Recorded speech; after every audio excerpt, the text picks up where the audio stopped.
आपने भक्ति पे बात की, तो मैं एक भक्त की बात करूंगा, प्रहलाद जी। क्या बात, जिसमें भी उन्होंने एक नरसिंह का अवतार लिया था। जी जी। तो क्या उस कहानी को आप बता सकते हैं? जी बिल्कुल बता सकते हैं, बहुत सुंदर बात। अभी देखो राजा बलि के ही जो इन्हीं के जो तो वंश के हैं राजा बलि जो है तो इनके ही पौत्र लगते हैं। कहते हैं हिरण्याकश्यप हिरण्याक्ष दो भाई थे। हिरण्याकश्यपु के जो तो कयाधु, जो प्रहलाद जी के माता कयाधु जी के जो तो गर्भ से उत्पन्न होते हैं प्रहलाद जी महाराज। कहते हैं कि हिरण्याक्ष जो तो था ना, वो भी, तो इसकी एक कथा अलग, इनकी पहले मैं इनकी प्रहलाद जी के विषय में बताऊंगा आपको। तो हिरण्याकश्यप जब से उसका भाई मारा गया था हिरण्याकश्यपु का, तब से वो मन में संकल्प कर लिया कि मैं ऐसी तपस्या करूंगा, ऐसा वरदान मांगूंगा और इन सब देवताओं को मैं जो तो सबको मजा चखाऊंगा। तपस्या करने के लिए चल पड़ता है, लेकिन देवराज इंद्र इधर बोले कि कयाधु के जो गर्भ में ये एक राक्षस कुल का बालक पल रहा है, तो हम इसको ही समाप्त कर देंगे। राजा इंद्र कयाधु का अपहरण कर लेते हैं, लेकिन देवश्री नारद जी जाकर के छुड़ा लेते हैं। बोले अरे ऐसा नहीं है कि कोई जो है तो आपका दुश्मन ही पैदा हो, इसमें तो इसके गर्भ में तो भगवान नारायण का परम भक्त पल रहा है। और नारद जी महाराज इस तरह उनको बहुत सारी जो तो ज्ञान की बातें, शिक्षा इत्यादि देते हैं। प्रहलाद जी का जन्म जब वो आते हैं हिरण्याकश्यपु, तो प्रहलाद जी महाराज उनका जन्म होता है, धीरे धीरे बड़े होने लगे और उनमें कहते हैं कि वो पहले से ही जो पढ़े पढ़ाए आ गए। तो उन्होंने जैसे धीरे धीरे बड़े होने, उनको बोले कि इनको विद्यालय में भेज दिया जाए, असुर विद्या इत्यादि प्राप्त करें। तो असुर विद्या कहते हैं कि एकदम नास्तिक बना दिया जाए, कि जो जिसका भी संत महात्माओं को परेशान करो, उनका धन लूटो, इसको अत्याचार करो, मदिरा पान करो, ये सब करो ऐसा। लेकिन प्रहलाद जी में वो कोई गुण नहीं थे। प्रहलाद जी महाराज को जो तो पढ़ाने के लिए भेज दिए, गुरुकुल में पढ़ते गए, लेकिन उनको जो गुरु जी उनके संडामर्क जी थे ना, वो पढ़ाते थे, लेकिन उनकी बात कुछ जमती नहीं थी। वो हमेशा भगवान का ही भजन करते, नारायण नारायण करते थे। जब गुरु जी कहीं चले जाते थे, तब सभी जो तो अपने मंडली, अपने दोस्तों को बैठा करके और बोलते कि आप नारायण का ही भजन करो, वही भगवान नारायण है, जगत पिता वही हैं, वही सब कुछ करते हैं, पालन श्रृंगार सब वही करते हैं, उन्हीं का भजन करो, उनसे बड़ा कोई है नहीं। सब जैसे दोस्त लोग होते हैं तो बोलते हैं अरे नहीं, ये तो मुझे क्या सिखा रहा है, गुरु जी बहुत मारेंगे, बहुत दंड देंगे। लेकिन सब धीरे धीरे कहते हैं ना कि करंट जो होता है ना, तो अगर करंट एक व्यक्ति को लग गया है तो दूसरा व्यक्ति अगर पकड़ेगा तो उसको तो और जोर से लगेगा। लेकिन भगवान की कृपा और भगवान की भक्ति बड़ी अनोखी है। जो अगर भगवान के चरणों में और भगवान के प्रति अगर जब जुड़ जाता है तो अलग ही आनंद उसे प्राप्त होता है। प्रहलाद जी महाराज हमेशा भजन ही कीर्तन करते थे। इधर हिरण्याकश्यपु को पता चला कि वो तो पढ़ने लिखने में वो केवल नारायण नारायण ही रट लगाता है, वो बंदी बना करके ले जाता है। वो आदेश दे दिया, बोले उसको जैसे भी चाहो वैसे उसको खत्म कर दो, उसको जीवित मत छोड़ो। हिरण्याकश्यपु समझ गया कि अगर उसको आज हम नहीं कुछ करें तो एक दिन हमारे जो तो मृत्यु का कारण बनेगा। बोले उसको जो तो खत्म कर दो। एक एक से जो तो पर्वत से जो तो फेंका गया, लेकिन कुछ नहीं हुआ। भगवान नारायण कृपा कर दे, रक्षा करते हैं। हाथियों के बीच बोले जाके कुचला दो। अब जब हाथियों के बीच कुचला दिया, उसको कुछ नहीं हुआ, जाके संदेश बताते एक दूसरे, बोले महाराज हाथियों के बीच भी कुचला, कुछ नहीं होता है। अब वो और क्रोधित हो गया, बोले ऐसा हो गया तो अब हमारे मृत्यु का कारण अवश्य ही बनेगा। बोले जैसे भी चाहो वैसे उसको भी मार डालो। तो अनेक अनेक जो तो मारने का पहले, लेकिन भगवान नारायण हमेशा प्रहलाद जी की रक्षा करते हैं। तब एक दिन बंदी बोले बंदी बना करके लाओ, और बंदी बना करके जब लेकर के राजपाट पे आते हैं, तब हिरण्याकश्यपु कहता है कि ये बताओ तुम्हारा भगवान कहाँ है? तुम बड़ा भगवान नारायण नारायण कहते हो, लेकिन कहाँ है? तब प्रहलाद जी महाराज कहते हैं सारे जगत में तो भगवान नारायण विराजमान, कहाँ नहीं है? सारे जगत में कण कण में विद्वान है। तो कहने लगे कि अच्छा एक खम्भ बता। बोले इस खम्भे में भी है? बोले हाँ, वो तो सारे जगत विराजमान है, हर जगह है। बोले अच्छा। तभी आज कहते हैं कि भक्त की मान को परमात्मा कभी टलने नहीं देते हैं ना। उस खम्भ में प्रहलाद जी को विश्वास हुआ कि इस खम्भ में, उन्होंने कह दिया कि हाँ इस खम्भ में है। बोले अच्छा। उसने हिरण्याकश्यपु ने एक गदे का जो प्रहार किया कि खम्भे तो चकने चूर हो गए, लेकिन उसी से जो है तो नरसिंह भगवान का प्रादुर्भाव होता है ना। आधा शरीर जो तो मनुष्य का है और आधा सिंह का लेकर के जब प्रकट होते हैं तो सब देवता, जैसे सब देवतागण आते हैं तो, लेकिन नरसिंह भगवान क्रोधित हो गए। उनका जो क्रोध विकराल था, वो इनकी सामना नहीं कर सकता था, इतना क्रोधित। कहते हैं भक्त पर इतना लोगों ने जो तो इतना प्रताड़ित किए, इतना उनको दंड मतलब कष्ट पहुंचाए, अत्याचार किए उनके साथ, तो उनसे क्रोध बर्दाश्त नहीं हुआ, इतना क्रोधित हो गए, इतना हुंकार भरते हुए आए ना, तो हिरण्यकश्यप भी भागने लगा। लेकिन उसने सोचा कि अरे मैं तो ब्रह्मा जी से बहुत सारे वरदान प्राप्त किए, न मुझे कोई दिन में मार सकता है, न रात में मार सकता है, न अस्त्र शस्त्र किसी से नहीं मार सकता है, तो मैं क्यों भागूं। तब तक वो मुड़ करके नरसिंह भगवान की ओर ही मुड़ पड़ता है मारने के लिए।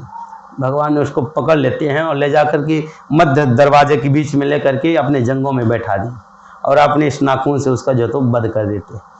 किस तरह भगवान नरसिंह भगवान प्रहलाद जी की कृपा करते हैं और इस तरह उनकी नरसिंह भगवान का अवतार है और प्रहलाद जी भगवान के परम भक्त हैं, उनके ऊपर नरसिंह भगवान की कृपा होती है। फिर हम आते हैं जय विजय पर जी। तो आखिर ये जय और विजय कौन है और उनकी कहानी क्या है? जी, बहुत सुंदर बात आप पूछे हैं, बहुत बढ़िया, अच्छा है। कहते हैं भगवान नारायण के पार्षद हैं जय और विजय, है ना। एक बार भगवान नारायण आदेश किए थे कोई भी विप्र, कोई भी संत ब्राह्मण अगर हमारे दरवाजे पर, उसको रोका ना जाए। लेकिन कहते हैं कि जब एक बार सनत कुमारी चारों भैया जाते हैं, बोले आज चलो भगवान नारायण का दर्शन करने चलते हैं। जैसे वहाँ पर पहुँचते हैं कि जय विजय रोक देते हैं, बोलते हैं इस समय भगवान नारायण का विश्राम करने का समय, आप नहीं जा सकते। लेकिन सनत कुमारों के अंदर कभी विकार, कभी क्रोध इत्यादि नहीं आता था, लेकिन उस दिन उनको क्रोध आ गया। बोले तुम मुझे रोक रहे हो और भगवान नारायण के दर्शन करने से रोक रहे हो, तुम इस तरह राक्षसों जैसी बात कर रहे हो, राक्षस बुद्धि का प्रयोग कर रहे हो। तुमको मन में ये नहीं आ रहा कि संत महात्माओं ब्राह्मणों के लिए तो हमेशा द्वार खुले हैं भगवान नारायण, जाओ मेरा श्राप है कि तुम जो राक्षस बन जाओ। इस तरह सनत कुमार जो तो जय विजय को राक्षस होने का श्राप दे देते हैं और वही जो तो आकर के जो तो राक्षस बन जाते। एक मनमंत्र, एक उसमें जो तो जय विजय जो है आकर के हिरण्यकश्यप हिरण्याक्ष बनते हैं, है ना। और एक उसमें आकर के कुंभकर्ण और ये रावण बनते हैं ना। और एक इसमें जलंधर इत्यादि जो तो बनते हैं। तीन जो तो जन्म का जो तो श्राप दिए कि जाओ तुम इस तरह जो तो मुझे भगवान नारायण के दर्शन करने के लिए रोके हो, तो जाओ तुमको 3 जन्म तक जो तो भगवान से अलग रहना पड़ेगा, है ना।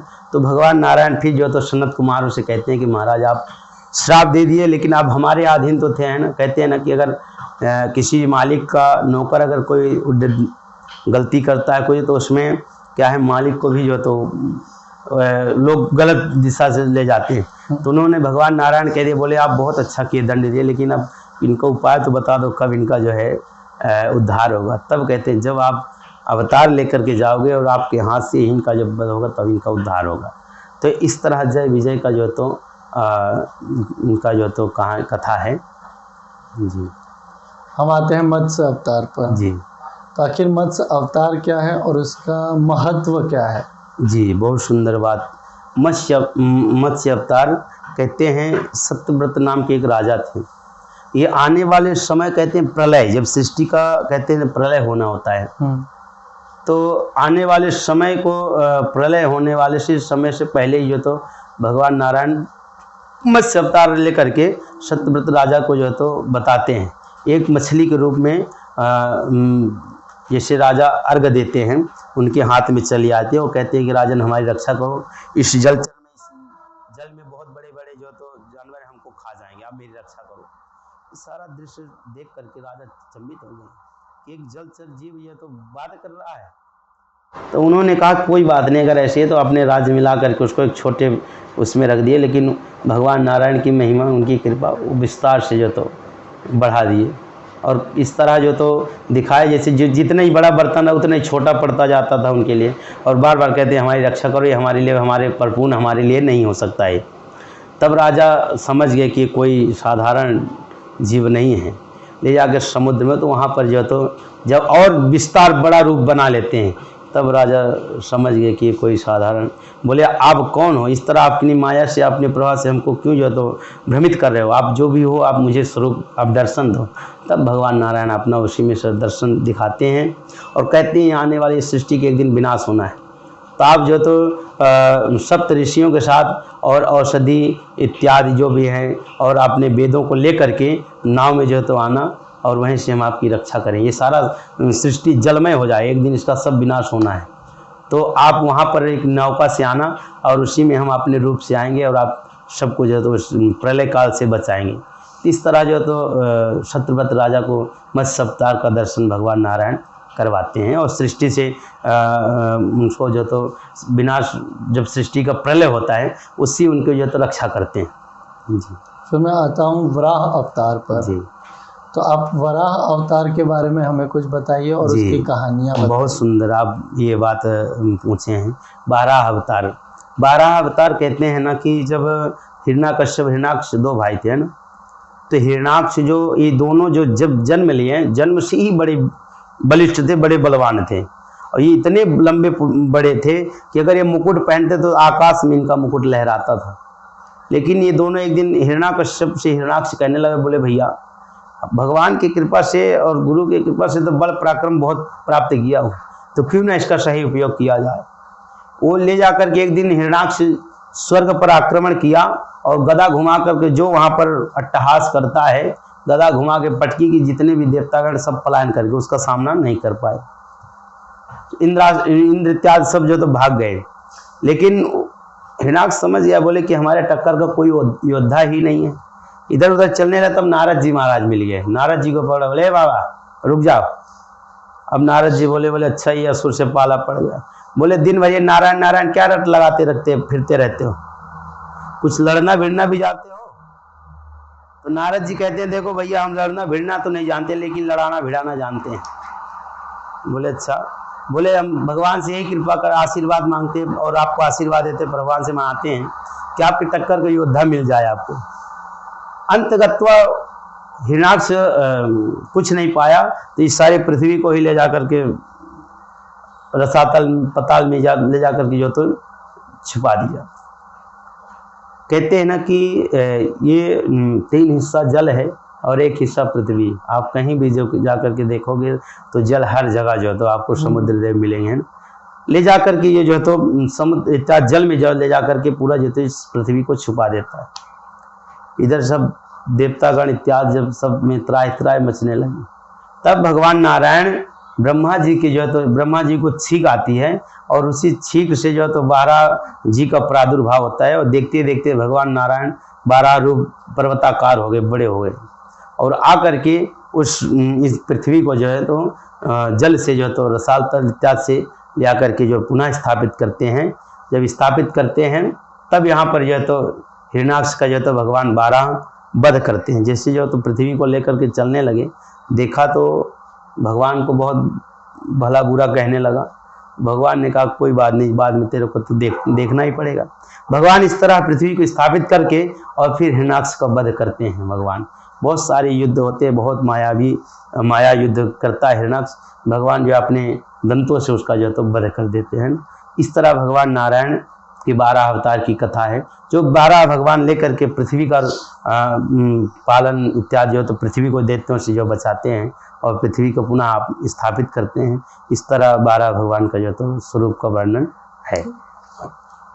मैं अभी आता हूँ परशुराम महाराज पे, परशुराम भगवान पे जी। आखिर परशुराम भगवान कौन है, उनका महत्व या कहानी जी आप विस्तार पूर्वक बताइए, क्योंकि उनका वर्णन रामायण में भी किया गया है, जी, गीता महाभारत में भी उनका है जी, वर्णन, और शायद कल्कि अवतार में भी उनका कुछ वर्णन जी। है। तो एक बहुत इम्पोर्टेंट माना जाता है परशुराम मंत्र।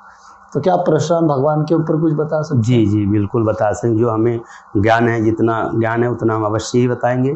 कहते हैं कि भगवान परशुराम जो तो भगवान नारायण के ही अवतार अंश माने गए हैं। जमदग्नि महाराज ऋषि जमदग्नि हैं और रेणुका माता हैं परशुराम जी की।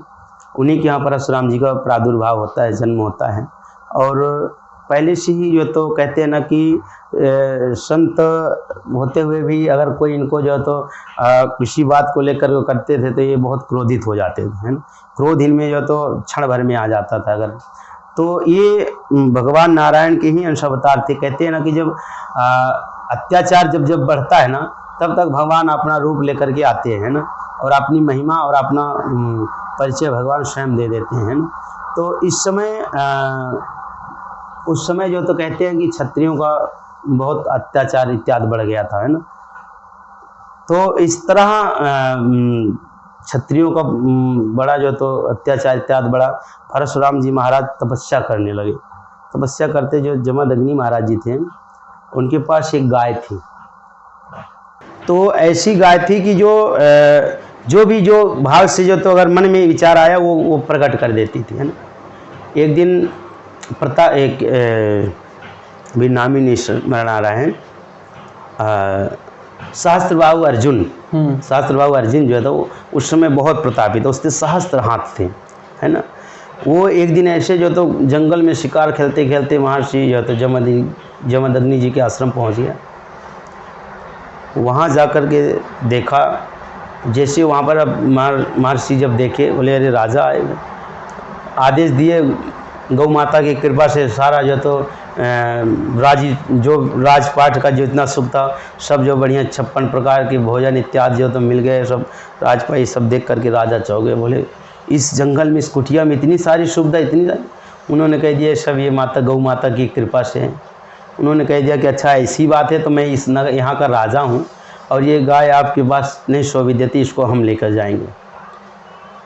इस तरह का जमदग्नि जी महाराज मना करते हैं, लेकिन राजा नहीं मानता है, बलपूर्वक गाय को जो तो ले जाता है।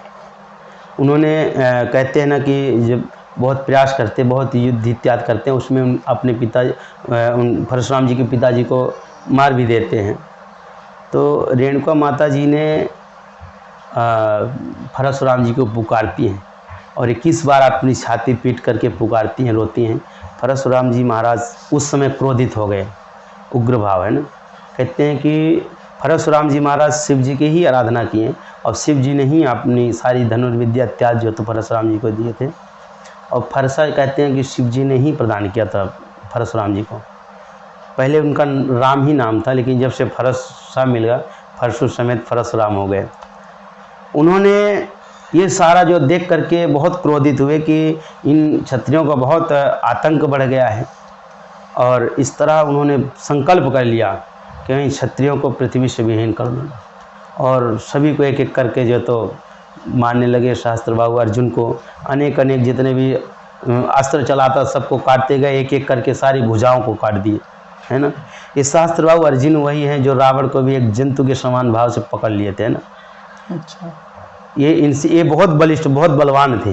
राजा भी रावण जो है युद्ध करने गया था, लेकिन उन्हें एक जंतु समझ के जो तो बंदी बना लिया था, पकड़ लिए थे, है ना। तो रावण भी उनसे जो तो नहीं जीत पाए। परशुराम जी ने एक एक करके जो तो सबको, जो उनके पुत्रों को भी मार देते हैं, राजा सहस्त्रबाहु अर्जुन को भी संहार कर देते हैं। लेकिन जितने बार जो क्षत्रिय जो तो प्रकट होते थे, उतने बार क्रोधित हो जाते थे, है ना। उन्होंने संकल्प कर लिया कि इनका आतंक बहुत बढ़ चुका है, सबको एक एक करके संहार करते गए, है ना। तब महर्षि कश्यप इत्यादि आते हैं और कहते हैं जब 21 बार, जितने बार क्षत्रिय बढ़ते जाते थे उतने ही बार जो तो मारते जाते थे। इस सारी पृथ्वी को रक्तमय कर दिए थे परशुराम जी, और सारी जो तो भूमि को जीत जीत करके सभी ब्राह्मणों को दान देते गए, सबको। परशुराम जी महाराज जब क्षत्रियों को देखते थे क्रोधित हो जाते थे। इस तरह परशुराम जी महाराज महर्षि कश्यप कहते हैं, उनके गुरु कहते हैं कि आप अब ये बहुत कर लिए हो, ये सब आपके लिए शोभा नहीं देता है। एक संत को, एक ब्राह्मण को कुल में ये सब चीज़ आपको शोभा नहीं देता है। तो कहते हैं ना कि यहाँ पर भी कहते हैं कि जब तक कोई भी व्यक्ति सहन करने की क्षमता होती है ना, सहन करते करते, जब कहते हैं ना कि जब पानी सर के ऊपर से निकलता है तब फिर सारी सीमाओं को तोड़ देता है ना। तो ही परशुराम जी महाराज बहुत धैर्य की परीक्षा उन्होंने लिया और बहुत जो तो जीवन में उन्होंने किया, लेकिन अंत समय अत्याचार से जो तो कभी विमुख नहीं हुए। बोले कि अगर अत्याचार इत्यादि कर रहे हैं तो उनका संहार जो तो भगवान परशुराम ने किए। और इस तरह सारी पृथ्वी जो अपने गुरु को दान कर देते हैं और महेंद्र पर्वत में जाकर के तपस्या करते हैं और अपने जो तो इस भक्ति से इत्यादि परशुराम जी अपने पिताजी को पुनः जीवित कर लेते। जो सप्त ऋषि में जो तो जमदग्नि जी महाराज भी आते हैं और परशुराम जी का इस तरह का योगदान है। और परशुराम कहते हैं ना कि अत्याचार अधर्म जब जब बढ़ता है पृथ्वी पर तो भगवान रूप धारण करके वहाँ पर आ जाते हैं ऐसा।